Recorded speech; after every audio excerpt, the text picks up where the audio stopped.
Vous écoutez le RTM, il est 13h.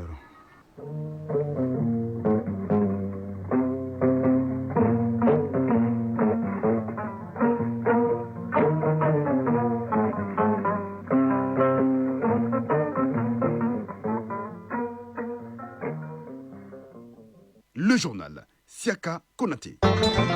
Mali Actualité, deuxième édition, les titres. Les experts de la justice de la Confédération des États du Sahel sont en conclave à Bamako. Ils travaillent à l'harmonisation des instruments juridiques de l'espace AES, notamment la création d'une cour commune de justice, la coopération judiciaire et pénitentiaire, leurs assises devront déboucher sur des propositions qui seront soumises au ministre chargé de la justice devant se réunir demain ici à Bamako.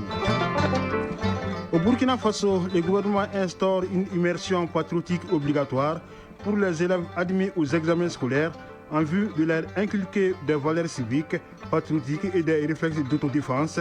Au Sénégal, c'est l'ouverture du dialogue national sur les réformes politiques. Sport football, le sélectionneur national a dévoilé la liste de 23 joueurs retenus pour le match amical que le Mali doit livrer le 5 juin prochain contre la RD Congo en basketball. Les play-offs du championnat de première division démarrent cet après-midi. La chronique de l'environnement du jour porte sur l'impact de l'extraction minière sur la qualité de l'air. Aguibi Koulibaly vous fera découvrir l'expérience de Farakam, les Roches et Fienso, la maison de l'air, l'espace Kongo de Muntugula. Mesdames et messieurs, bonjour, bienvenue dans cette édition. Mise en onde par Bintou Traoré, mise en ligne par Badi Touré. Les experts de la justice de la Confédération des États du Sahel sont réunis ici à Bamako.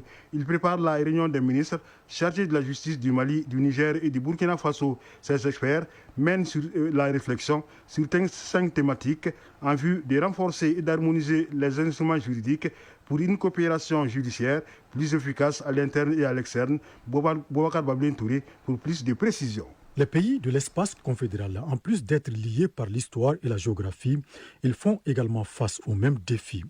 Des défis liés au terrorisme et son mode de financement, le trafic de drogue et autres formes de criminalité transnationale organisée. Un enjeu qui nécessite une mutualisation de l'appareil judiciaire des 3 pays. C'est tout le sens de cette rencontre des experts de la justice des pays de l'AES.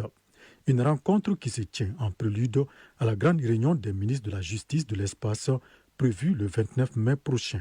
Mamoudou Kassongué, ministre de la Justice et des Droits de l'Homme, garde des Sceaux. Après la signature du traité qui met l'accent sur 3 domaines de compétences délégués à la Confédération, à savoir la défense et la sécurité, la diplomatie et le développement, il s'agit d'amorcer la phase de l'opérationnalisation avec l'adoption et la mise en œuvre progressive des mécanismes administratifs et juridiques qui impliquent au premier chef des départements ministériels dans l'objectif de dégager des cadres d'échange, de concertation et de coopération dans les différents domaines pour le développement de notre espace commun. C'est en cela que cette première réunion des ministres chargés de la justice revêt une importance capitale pour le secteur de la justice qui se doit d'être un des leviers majeurs pour la paix et la stabilité sociale dans notre espace commun, mais aussi pour le développement social et économique auquel aspirent les populations. Il s'agira pour ces experts de réfléchir sur 5 thématiques, à savoir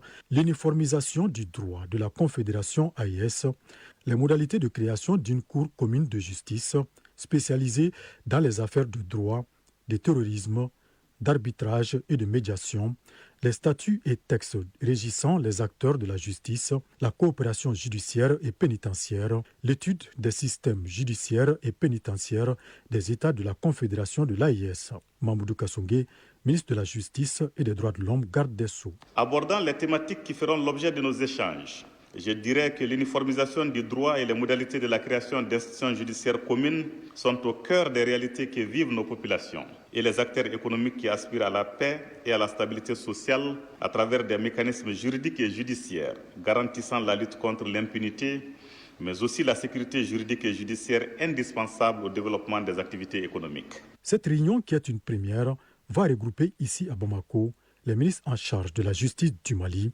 du Niger et du Burkina Faso. L'usine de la société de distribution des marques Sodima, située dans la zone industrielle en face de Malilé, a été victime d'un incendie dimanche dernier. Le magasin qui a pu faire contenait des produits dont la valeur est estimée à 3 milliards de francs CFA. Le ministre de l'Industrie et du Commerce, Moussa Alassane Diallo, s'est rendu sur les lieux du sinistre pour constater les dégâts et apporter le soutien moral du gouvernement aux responsables de l'usine. Une visite suivie par Daouda Kouni. Le ministre de l'Industrie et du Commerce, Moussa Alassane Diallo, apporte le soutien moral aux responsables de la société de distribution des marques Sodima Sarl. Dans une visite guidée, Moussa Alassane Diallo a fait le tour des magasins. C'est toujours une peine pour un ministre en charge de l'industrie de voir une industrie prendre feu dans notre pays. Parce qu'une usine qui prend feu, c'est un manque de production, c'est un manque de productivité, c'est aussi une destruction éventuelle d'emplois. Mais notre présence sur les sites s'explique aussi par le soutien que nous voulons apporter au président de l'État général de la Sodima, notre accompagnement, notre compassion par rapport à cette catastrophe que l'usine Sodima a connue. Hamaï Nyangadou, directeur général Sodima Sarl. Et je vais d'abord remercier aussi le ministre qui s'est déplacé pour nous apporter son soutien. Nous avons eu ces incendies. Nous acceptons ce fardeau que Dieu a mis sur nous. Le magasin, il y avait en 3 parties. Donc en première partie, c'était l'usine de packaging. Et en deuxième partie, il y avait les produits finis et les matières premières. La troisième partie, c'est à peu près la même chose aussi. Produits finis et matières premières. Le magasin qui a pris feu a une capacité de 480 000 cartons. Les produits qui s'y trouvaient sont estimés à plus de 3 milliards de francs CFA. Pour éviter de telles pertes, le respect des mesures de sécurité s'avère nécessaire, dira le premier responsable du département en charge de l'industrie, Moussa Alassane Diallo. Je dis et je répète, investir dans la sécurité incendie dans une usine est un investissement rentable, même s'il n'y a pas d'incendie. Parce que c'est par mesure de sécurité, c'est par prévention, c'est par anticipation qu'il faut prévoir ces investissements-là, de façon à ce que le jour où ça arrive, on puisse les maîtriser dans les meilleurs délais et pour que ça fasse moins de dégâts au niveau humain et au niveau matériel. La Sodima Sarl est une société spécialisée dans l'importation, la production et la distribution des produits agroalimentaires de grande consommation. Le chef d'état-major général adjoint des armées, le général de division Keba Sangaré, est en visite dans la région de Ségou.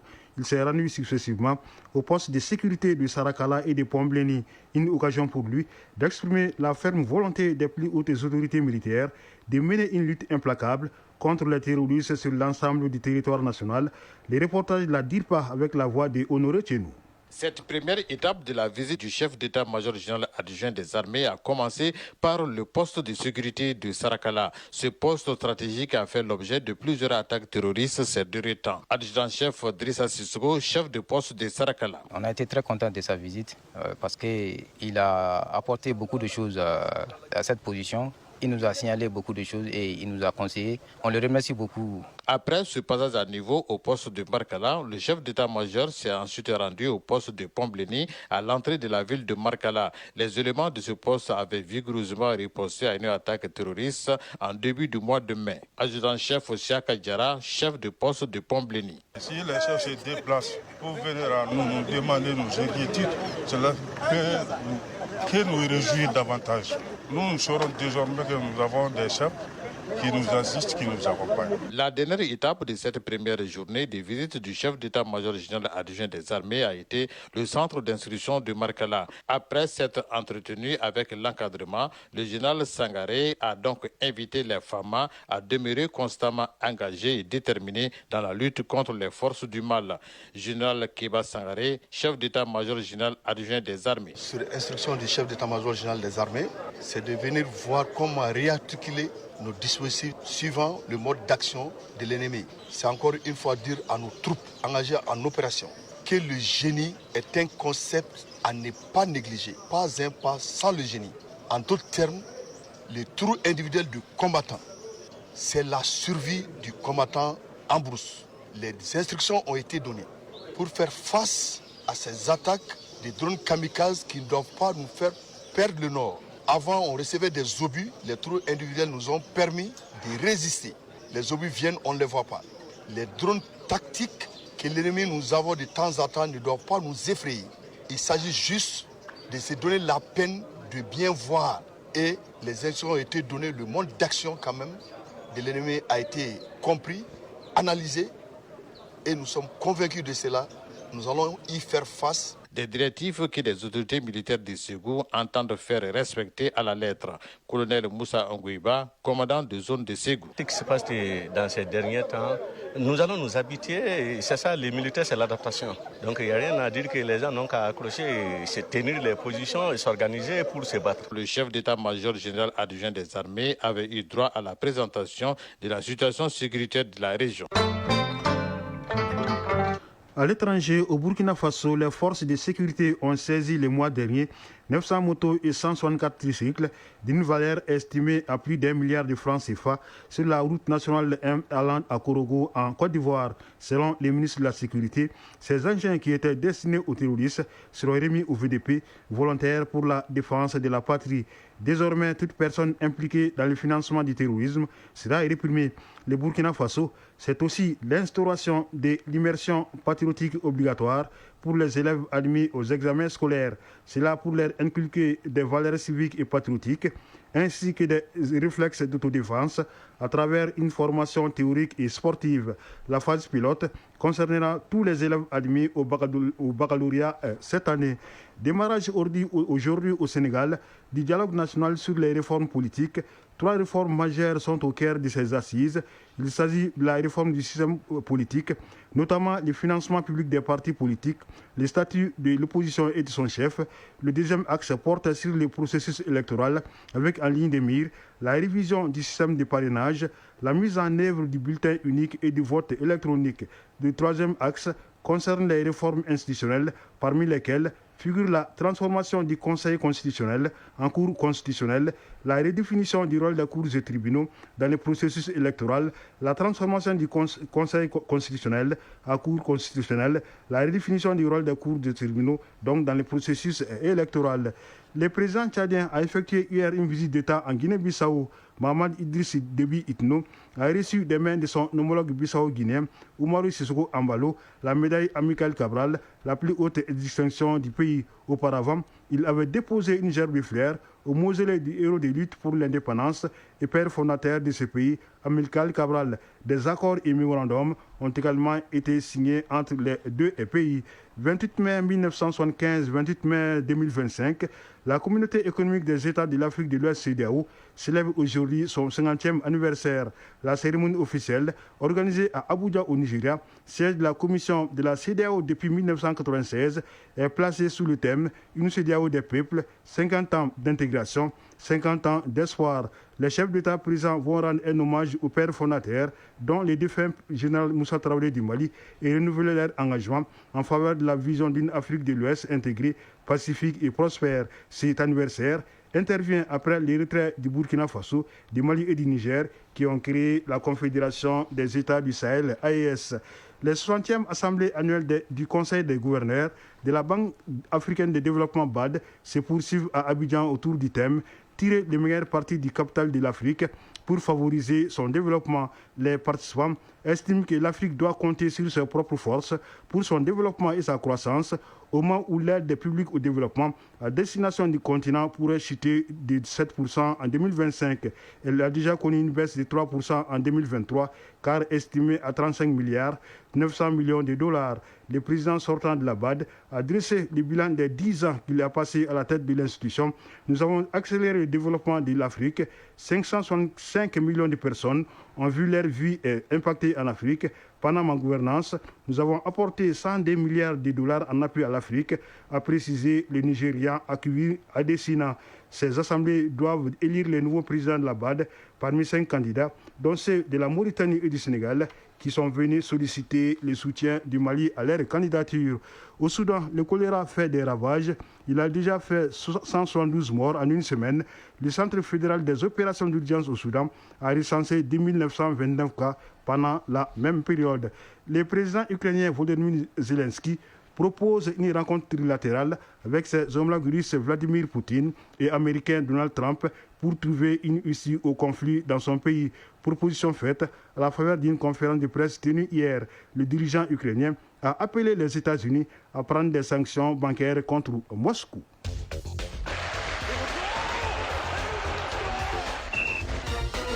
Nous entamons la page sport de cette édition football compétition européenne des clubs. La finale de la Conference League oppose ce soir les Anglais de Chelsea et les Espagnols du Real Betis. Le Mali joue en amical le 5 juin prochain contre la République démocratique du Congo. Ce sera en France. Le sélectionneur national a publié hier mardi une liste de 23 aigles comportant de nouveaux joueurs. Basketball, les play-offs du championnat national démarrent ce mercredi. Les résumés de l'actualité sportive avec Arju Matina. Balle au panier, play-off du championnat national de basketball. La compétition débute ce mercredi au Palais des Sports Salamatou Maïga à la faveur de la première journée. En série dames, c'est le remake du play-off de l'année dernière, Djoliba Athletic Club Stade Malien de Bamako. Côté Djolibis, l'entraîneur Aïchata B. Maïga reste confiante et loue l'aspect mental de ses joueuses. Nous l'écoutons au micro de Salif Ouedraogo. Je dirais que l'équipe est prête. On a eu à faire quelques ajustements, quelques remaniements sur l'automatisme tactique. Mais psychologiquement, l'équipe est prête. Nous allons entamer chaque match comme il le faut. Championne en titre, l'équipe dame du Stade Malien de Bamako n'a qu'un seul leitmotiv, conserver son titre. Souri Diakité, coach de l'équipe dame du Stade Malien de Bamako. Tout ce qu'on veut maintenant, c'est de garder notre titre. C'est le mot d'ordre. Le match passé, le Djoliba nous a gagné. C'est comme l'année dernière. L'année dernière, ça a été comme ça. Nous, on a gagné les deux premiers matchs. Les derniers matchs, on a perdu. C'était contre le Djoliba même. Mais on est parti en playoff. Même le premier match des playoffs aussi, on a été battu par le Djoliba. Mais après, on a fait 3-1. Chez les messieurs, le playoff de cette année oppose le Stade Malien de Bamako au CRBT, centre de référence de basket de Tombouctou, qui a créé la sensation pour se retrouver pour la première fois de son histoire à ce niveau. L'équipe de Tombouctou rêve de poursuivre son récit merveilleux. Habib Mokhtar, coach du CRBT. C'est une chance à ne pas rater. Et le mot d'ordre, c'est aller jusqu'au bout. Nous sommes prêts. Depuis le début du championnat, on était engagé à arriver à ce niveau. Je pense que la chance qu'on a eue, c'est une chance qu'on ne peut pas trouver toutes les années. Favori dans cette confrontation, le Stade Malien de Bamako entend tout mettre en œuvre pour répondre aux attentes. Bouakar Kanouté Soul, coach de l'équipe messieurs du Stade Malien de Bamako. Au micro de Salif Ouedraogo. Les jeunes sont prêts, ils sont impatients de jouer le play-off. On a décidé d'aller faire 3 victoires pour garder notre titre. Première journée du play-off, c'est mercredi. À 17h chez les dames, le Stade Malien de Bamako affronte le Djoliba Athletic Club. Et à 19h chez les hommes, il y aura Stade Malien de Bamako, centre de référence du basket de Tombouctou. Demain jeudi, il y aura la deuxième journée. Le play-off est prévu en 5 journées, mais l'équipe qui parvient à s'imposer 3 fois sera déclarée championne. Football, les Aigles du Mali, dans le cadre de la fenêtre FIFA du mois de juin, joueront un match amical international contre la RD Congo le 5 juin prochain à Orléans, en France. Et par rapport à cette rencontre, le sélectionneur des Aigles, Tom Saint-Fit, a publié hier mardi une liste de 23 joueurs composée de 3 gardiens de but, 7 défenseurs, 6 milieux de terrain et 7 attaquants. Au niveau des gardiens de but, on note un nouveau visage, Lassine Diarra, qui évolue à Lyon. Chez les défenseurs, on note également une nouvelle tête. Il s'agit de Woyo Koulibaly de Leicester. L'ancien joueur de Parme, annoncé depuis plusieurs mois, décide enfin de porter le maillot national. S'agissant des milieux, le coach Tom Saint-Fit a décidé d'incorporer de nouveaux joueurs, à savoir Mahamadou Doumbia, très performant avec son club belge de Royal Antwerp, Moussa Diakité de Cadiz en Espagne et Khalidou Sidibé de Guingamp, Ligue 2 française. Et en attaque, le nouveau visage est Gaussou Diarra d'Istanbul Sport de Turquie. Sans oublier Moussa Silla de Schalke 04 qui signe son retour. Tout comme Lassine Sinayego, les défenseurs Issar Dramé d'Estrela Amadora 2-1 portugaise et Cheikh Keita Charleroi en Belgique. Au registre des cadres, on note les présences du gardien de but Djigui Diarra, du défenseur Sikou Niakate, le capitaine Yves Bissouman, Lassana Koulibaly et Kamourou Doumbia. Cette rencontre amicale des Aigles sert de préparation pour le sélectionneur Tom Saint-Fit en vue de la suite des matchs éliminatoires de la Coupe du Monde Zone Afrique. En Europe, pour terminer, il y aura ce soir en Pologne la finale de la Conference League entre les Espagnols du Real Betis et les Anglais de Chelsea. Coup d'envoi 19h. Chronique de l'environnement. Chronique dans laquelle nous poursuivons la série de reportages sur l'espace Kungosu à Tchagina, dans la zone Jalakorobougou-Muntugula. Le numéro du jour est consacré au lien entre l'extraction minière, symbolisée par Farakam, et la qualité de l'air, symbolisée par Fienso. La chronique de l'environnement, c'est une réalisation de Agibou Koulibaly. Farakam sur la roche, la terre solide, celle qui renferme les richesses naturelles comme l'or. Mais cette roche que l'on fend à coups de pioche ou de machines lourdes finit par se venger. L'orpaillage, souvent incontrôlé, transforme les paysages, défigure les sols, pollue les eaux et appauvrit les terres agricoles. Autour des sites, les arbres tombent, les nappes phréatiques s'empoisonnent et les communautés locales promises à un mieux-être sombrent dans l'insécurité alimentaire et sanitaire.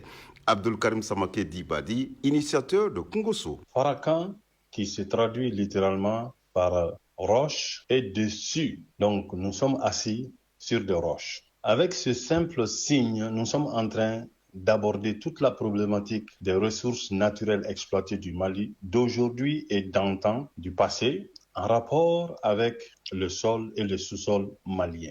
À Kungoso, nous n'attendons pas la classe de 8e année pour parler de géologie aux enfants. Nous disons d'ailleurs que les problèmes de modelage, les pâtes à modeler artificielles qu'on donne aux enfants, les déroutent de l'argile naturelle que nous avons sur le sol malien. Depuis la maternelle, nous souhaitons que les enfants commencent à prêter attention aux gravillons, aux graviers, aux roches qui constituent le sol malien. Dans l'autre coin de Kungoso, Figneso, la maison de l'air observe silencieusement ce que l'on ne voit pas, mais que l'on respire. La fumée des machines, les vapeurs toxiques du mercure utilisé pour amalgamer l'or, les particules en suspension, l'air devient poison.